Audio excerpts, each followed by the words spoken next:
Welcome to the Empowered to Connect podcast, where we come together to discuss a healing-centered approach to engagement and well-being for ourselves, our families, and our communities. I'm JD Wilson. I am your host, and today on the show, we have got a special treat for you. We've got a previously unreleased clip from Dr. Karyn Purvis, so some new content from Dr. Karyn Purvis about how to not over-respond to our kids. We talk about the danger of over-responding in this clip, and so I wanted to bring Becca, McKay, and Faris on with us to talk today about kind of a deeper dive into this topic today. What are the dangers of over-responding, and how can we avoid that, taking Dr. Purvis's advice? And so without any further ado, we're going to welcome Jesse and Becca on now to talk about how to not over-respond with new content from Dr. Purvis. All right, well, we are here today with Jesse, Faris, and Becca McKay, and we're going to talk.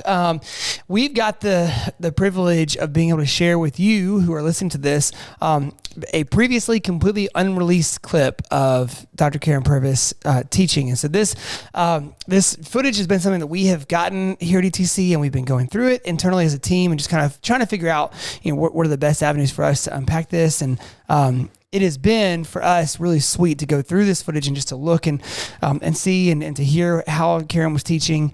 And it's just, there's such awesome stuff. We couldn't keep it under wraps for long. So we wanted to share it with you today. And so Jesse and Becca, would you guys just kind of set up kind of what we're going to talk about today in the clip here from Karyn? Yeah, like JD said, as a team, it's just been super, super sweet to be able to watch Dr. Purvis really bring her wisdom right back to us. And she just has a way with words of explaining things. And so in this clip that we're about to listen to, she really comes head on with, what about this whole, you better nip it in the bud. It's kind of that concept. You better get a handle on this behavior big on the front end so that it stops happening on the back end. And so she really, in a couple of minutes, just really kind of gives a lot of wisdom for that topic and some really good insights. And so we're excited to listen together to her words and then kind of talk as a team about how have we seen this in our own lives and our own work, just some tips and tricks for how to implement some of this stuff. So really, really grateful for just her wisdom, her leadership, and it's just been amazing to be able to see some of these little unreleased clips. For sure. All right, well, let's listen to Karyn now, and then we'll talk through it. For some parents, a common mistake that has been taught in our society quite widely is if my child does a small infraction, if I come with a heavy hand, I will make certain that doesn't happen again. In reality, for our child who has a different brain development and brain chemistry, if they respond or if they react at a small level of infraction and I come with a heavy hand, I am far more likely to drive that child into fight, flight, or freeze behaviors. Those are not pretty for anybody. I have lost count of how many children I have seen driven into aggressive, even psychotic behaviors, even psychotic breakdowns that required psychiatric hospitalizations by a parent who over-responded. Think of it this way. When your child's behavior is not what you're hoping it would be, their behavior is telling you something they need, how do you show them they can get their needs met in appropriate ways? This is not about punishing. This is about teaching. This is not about disciplining. This is about giving support so that this child's brain and belief systems can begin to find strategies for life. Good grief. Guys, I feel like we could probably just end the podcast right there and just not even talk anymore and just let KP's voice just resonate. All right, let's begin to talk through that. And I don't know if we're going to share the video or not from this. If we do, you'll see me kind of throw my head back a few minutes ago in the middle of her talking, because this hits right square at home for me. And so anyways, this is just, my mind is reeling from hearing this again right now. But why don't we start to talk through this principle, which I know is countercultural to be teaching this, right?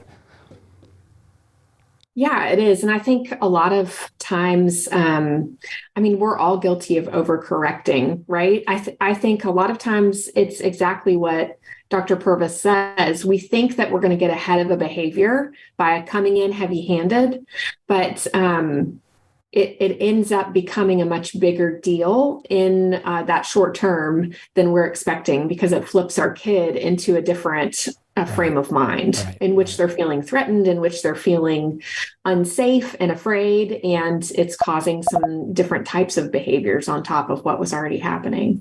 So we were thinking about some common reasons why we might even overreact.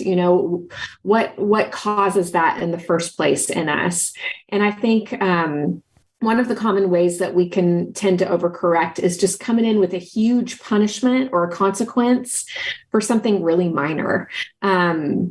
It's kind of this idea that we're killing a mosquito with an elephant gun. Yeah. And Dr. Purvis, that's another thing that she used to say was, don't kill a mosquito with an elephant gun.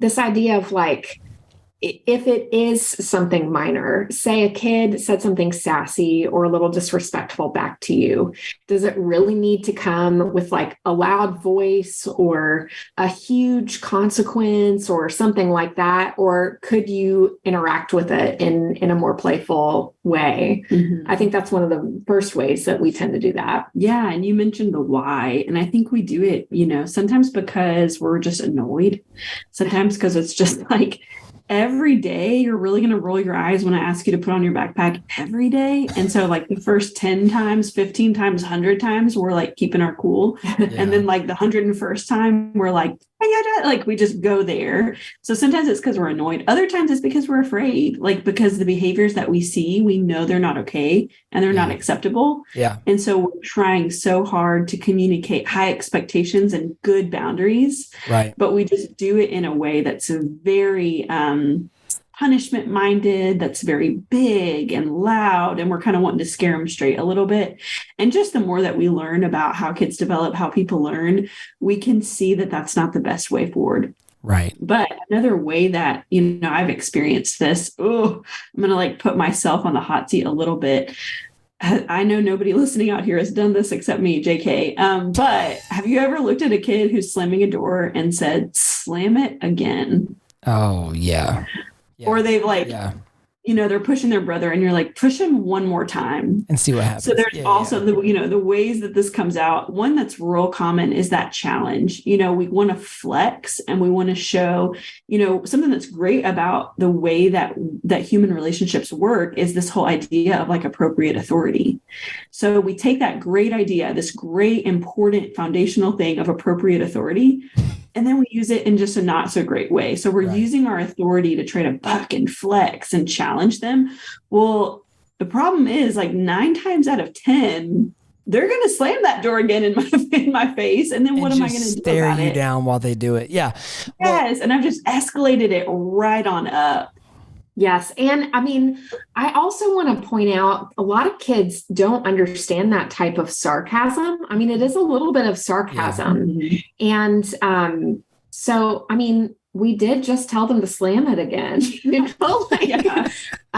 but I also think just that stress response, I can remember this could have been done lovingly, but it was not. It was the tone and attitude in which it was done, holding a kiddo's hands and getting down in their eye level and saying, you are not in charge. And the kid, before I even knew what happened, reached up and slapped me in the face. Yeah. I think we don't realize what flexing our authority toward a kid who's already, melting down or their lids getting flipped. I don't think we realize what that might end up doing in escalating the situation. Well, I think there's 2 things with that, right? Like, so one is, sometimes we might think, Becca, you and I think we're together times where I did this to kids in after school programs.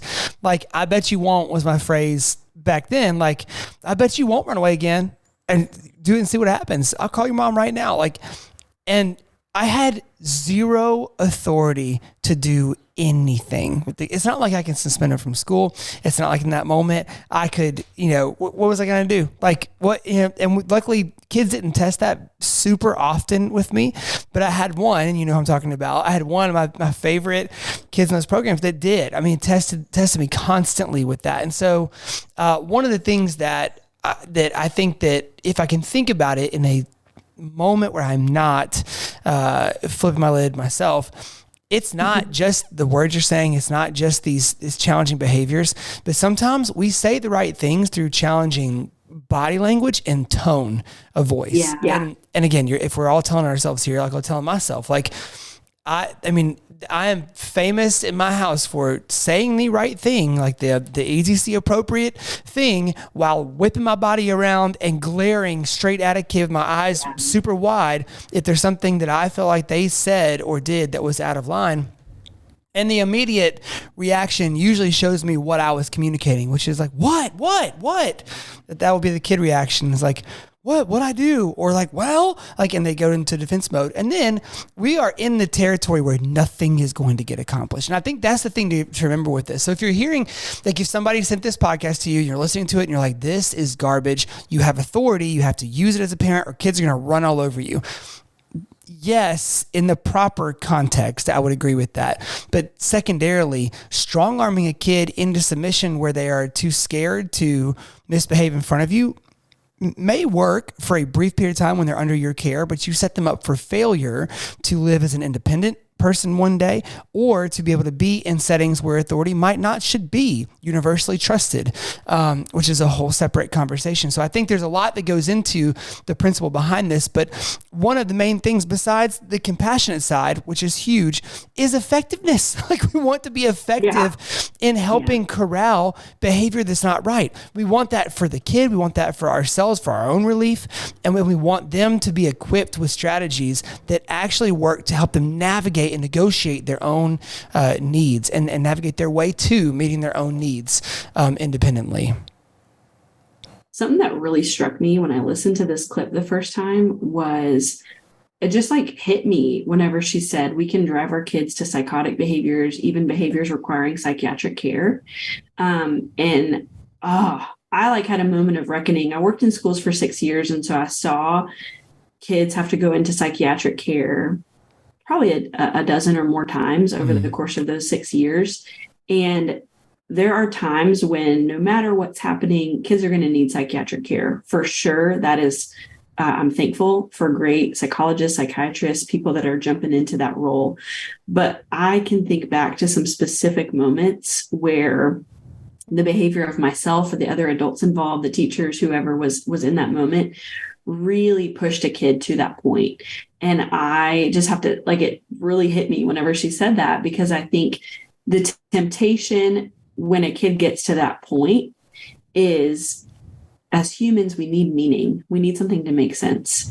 So we either are going to go to, well, that's the kid's fault that they were acting that way, or we're going to absolve everybody of any responsibility. And we're going to say, well, that's just a mental health thing that's out of my hands. Right. And I think what Dr. Purvis is like bringing to light is, yes, those things are true. Like kids do make choices. There are mental health considerations, but our behavior as adults can push that kid to that point. And we've got to be aware of that. And that frames how we proactively and responsibly engage with the people in our care. And I just, that part really, I know I was mentioning it to Jesse before we hit record. It just really, really struck me, because it's a heartbreaking thing to watch a kid who's 5, who's 8, who's 10, spend a birthday in a inpatient hospital for behavioral health, and think back. And yes, it was a combination of all the things, but did the other people on my team, did the other adults in the building, did we push them too far because of our fear of their little behavior, their little frustrating behavior? It is like what you're saying, Becca, is the undergirding for why we organizationally believe that every child needs a safe adult in every arena of their life, right? So in a perfect world, too safe two safe adults at home, safe teachers, safe administrators, safe coaches, but at the very least, what we need to start thinking through is having the heart to do this work, having the good intentions to do this work is not enough. It's not like, and what Karyn said in the clip and what you just brought up, Becca, like you and I have both seen, we have been in moments where a battle was engaged in, where the adult was not aware of the immense consequences to their own behavior of challenging a kid who is already in a stress response. And if you catch the right combination of stress responses, an adult and kid in the right day, you can end up in a place having to be sedated in a psychiatric hospital in a way that probably was preventable, right? And so what we're not saying, Jesse, my disclaimer before we go, is that we're not saying that every situation is an adult's fault where they pushed a kid too far. We're not saying that every situation is never an adult's fault because the kids are, but we are saying that is sometimes a factor. And so the need for adults is for us to be hyper aware of our own selves, of our needs, of our kids and their needs. And especially when we've got kids who are in our care, in a professional setting, something like that, being very, very intentional from the time we start there to be building as much of a relationship as we can. So you're aware of triggers, so you're aware of background, you're aware of context information. So yeah, Jesse. I was just going to say, I think part of being a safe adult is recognizing that we have to be bigger, stronger, kinder. We have to be the adult in that interaction. Yeah. And it doesn't matter how the kid is presenting to us. It doesn't matter what they're bringing in their behavior. We have to be the kinder one. We have to be the wiser one, right? And so, I think that's one of the things that's so hard about being a caregiver or an educator or anyone that's working with people, but especially children, is just this idea that something may push your own buttons, It may be, I know for me, it's selfishness is a huge one for me. If I see my kids starting to say something sassy and it sounds really disrespectful, but primarily it sounds selfish, like they don't care about me or other people, I just hate the way that I'm like, I am not raising that kind of kid. We do not value that in this house. It touches on all those little trigger points for me. And, I have to remind myself, we've talked about this in other episodes. I've got to calm myself down, right? Mm-hmm. And it's my responsibility to respond in a way that does no harm to that child. Mm-hmm. And I think when we think back on, Becca, you and JD are reminiscing on school stuff. And I'm thinking about a really tough season that we went through in my family with a kiddo. In which there were multiple meltdowns every day. Mm-hmm. And now years later, when I look back on that season, I think about what was my part in that? Yeah. The same questions you guys are asking. Mm-hmm. And, we're all doing the best we can in the moment, right? Yeah. So it's like, there's a difference between beating yourself up and looking back and readjusting, right? That's what we would call it. Mm-hmm. And looking back and being like, okay, you know what? When I flexed my authority at that kid, when they were starting to melt down, I can see how now in hindsight, that probably escalated things and made them spiral a little bit more than they had to. Yeah. And I think it's different with every kid. We talk about this in a lot of episodes too, but I mean, knowing what will pull your kid off the edge, so to speak, of that meltdown. Yeah. Really valuable, and it takes a lot of trial and error. Mm-hmm. I know, sometimes it might be talking calmly. Sometimes it might be getting your kid's body moving. Sometimes it might be validating what they just said by repeating what they just said in the same intensity.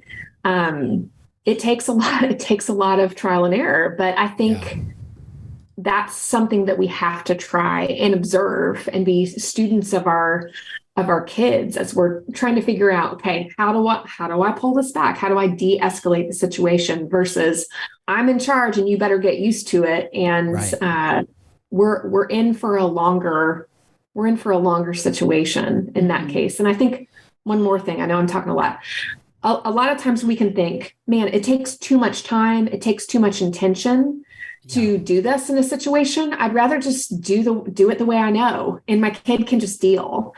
But I think what we find is what ends up being a 1 hour, 2 hour situation, at least in my tough season, when I look back at it, it could have been a 10-minute situation. It could have been a 15-minute situation if I'd just been wise about it. So investing that energy and intention can save you so much time and energy in the long run. Yeah. And I'll, kind of a part B of that. Sometimes the 1 or 2 hour, like, I don't want to do this right now, is necessary to get to the 10-minute interactions as you go, right? Yeah. Like setting that foundation. And again, it's not uniform. It's not A plus B equals C. It's not like, all right, let me start the timer. Hey, it's been an hour. How do you feel? Like, it's not that. But so, the natural question, you're listening to this and you're like, okay, yep, I can resonate with this. I'm empathizing with this. Like, I've been there before. And then you're like, okay, well, cool. Now we're all just aware of this. Like, we all know it. So how can we tackle this? How do we do this? I think the first thing is just building in that little gut check. And that it's hard to build in that little gut check because half the time when you kind of rudely say to the kid, slam it again, the kid straightens up. So you have to remember that what you're doing is you're using shame, fear, and embarrassment in order to get that kid to comply. And it, I'm using air quotes, works sometimes in the moment with some kids. And so if you're in a hurry and you're stressed out and you're whatever, you're going to fall into some of these like quick fear-based compliance tactics. Yep. And so the first thing you're going to have to do is just like use that gut check. What do you really desire? Like, what we really desire is for kids that are able to appropriately manage their emotions and conflicts and disappointments without us. Like, we don't want them to always need us in the room for them to be able to regulate themselves. Like, we don't always want that to be the case. So we've got to build it in on the front end. And it's going to take time, just like Jesse was talking about on the front end. Yeah. And then with that, you're going to have to like pause and take some time outside the moment to think ahead. Like, if you've got the kid in your home or your class who's having 4 meltdowns a day, the last thing you want to do when you finally get by yourself, like what you want to do is turn on Netflix and like scroll. But what you're going to have to do is like, think about, what am I going to change for tomorrow to meet that kid? Yeah. And then in that thought process, I want like, think about what are some things that I could try whenever the kid slams the door, rolls their eyes. I already kind of know the kid. I know what they tend to do. Yeah. How can I choose a different response? Like, how can I shift what I'm doing to match the response that I give to the level of that misbehavior? Well, I know we're talking more on the overcorrecting from Karyn's side. Yeah. The flip side of that is the under. There are some people listening to this podcast. You've got meltdown city happening. And what you're doing is you're consistently coming in under correcting and you're letting the kid spiral too far up. Yeah. So again, you probably get sick of it here on the podcast, but you've got to find that middle ground balance. You have to know yourself and lean more towards where you need to lean. So the levels of response that trust-based relational intervention introduced have really helped us as a team think about these things. There's 4 levels: calming, structured. Ooh, I started wrong. Playful, structured, calming, protective. Yeah. So when Dr. Purvis is talking about this, she's saying we're jumping to these protective strategies for physical violence when we could use a playful strategy instead, use a structured strategy instead, when we could start a little bit lower. I think, especially as you think about those first 2 levels, most of the behavior of our kids fall in that area. I mean, because it might be a trigger for us, we would categorize it as more important to us. Yeah. But our kids aren't, physically harming us in the majority of behaviors we're seeing, right? That would be level 4. We don't need to come in, like Becca's saying, at level 4. So I would say, if you've got, take that example I was giving earlier, you've got a little sass, a little disrespect coming your way, maybe a selfish comment, which is like, might also just be age appropriate, but maybe it's not even disobedient. Yeah. Something to think about. But anyways, let's say, a kid says something sassy to me, like, I hate what you make me for lunch, or whatever, then I could be like, oh, excuse me, what is your order for tomorrow, madam? I did not realize, I could pretend I'm in the restaurant or something. Right. Not everybody's silly, so not everybody's going to playfully engage in that kind of way, but there is always a way in your own style to playfully engage a kid that doesn't escalate something.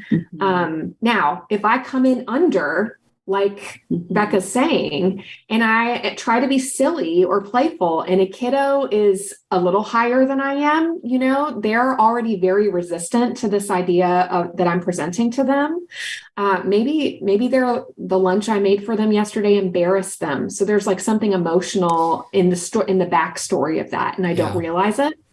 I could end up escalating by being playful, right? So I've got to attune to my kid and figure out what is going on in the situation.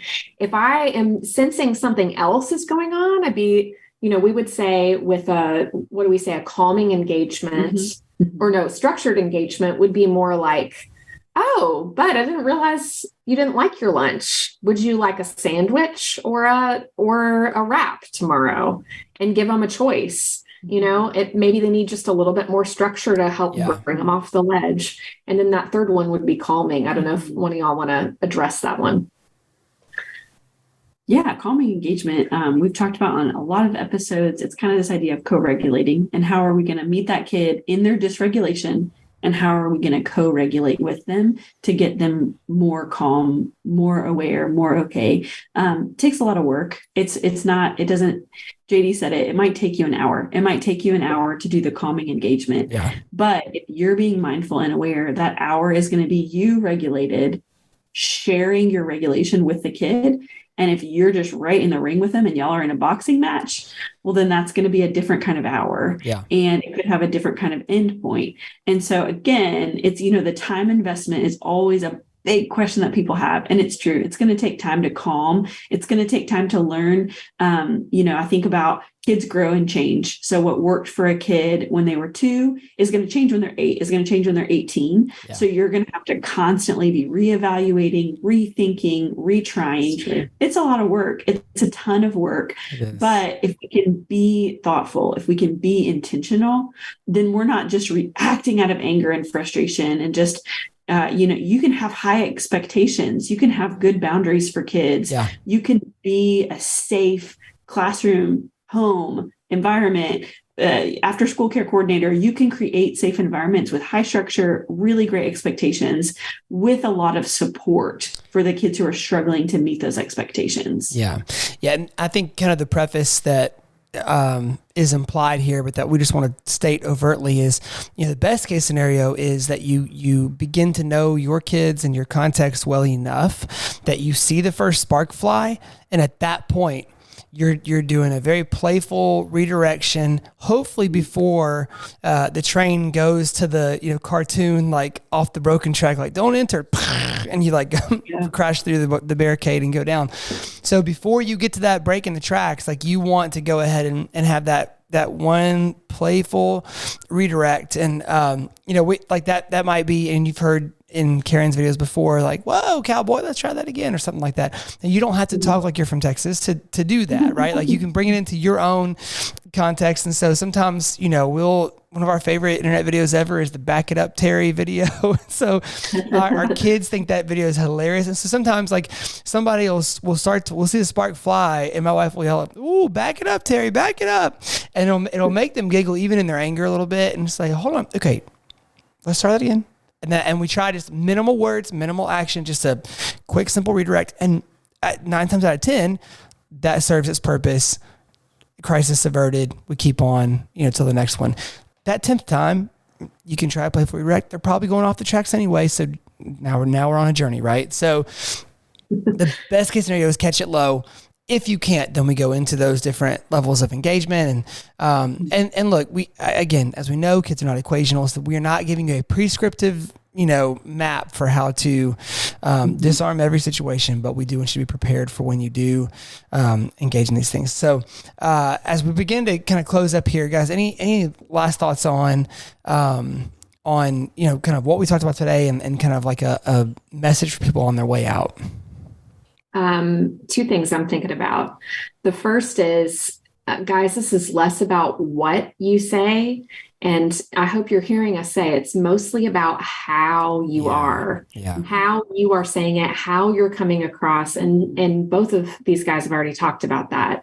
But I was thinking about it as you were talking about back it up, Terry, because the way that you said, let's try it again, it sounded playful. Did y'all catch that? It sounded so light that I wanted to engage with that, versus I know a lot of parents that will say, well, we love to use redos. We use redos a lot. You guys, sometimes the way we do redos can be really punitive. And so I just want you to be thinking about it. Like, is the way you say, let's try that again, does it sound like the way JD said it? Or does it, or does it sound like a, let's back it up, Terry? Or does it sound like a, I want you to try that again. We're going to do a redo right now. You need to try that again. There's the tone, volume, and cadence of how we show up in our voice, the way that our eyes look. And JD, you said big eyes. My girls will always say, Mom, you have your big eyes, because I have giant eyes and they get really big when I'm upset. Yeah. And they will remind me, like, the way you're showing up in this situation is not non-threatening. And so we have to be mindful of that. I'm also thinking, I just want to address those of you who are listening right now and you're thinking, my kid always comes in at a level 3. I have to overcorrect, because if I don't meet my kid there, then it's going off the tracks anyways. They come into me off the tracks.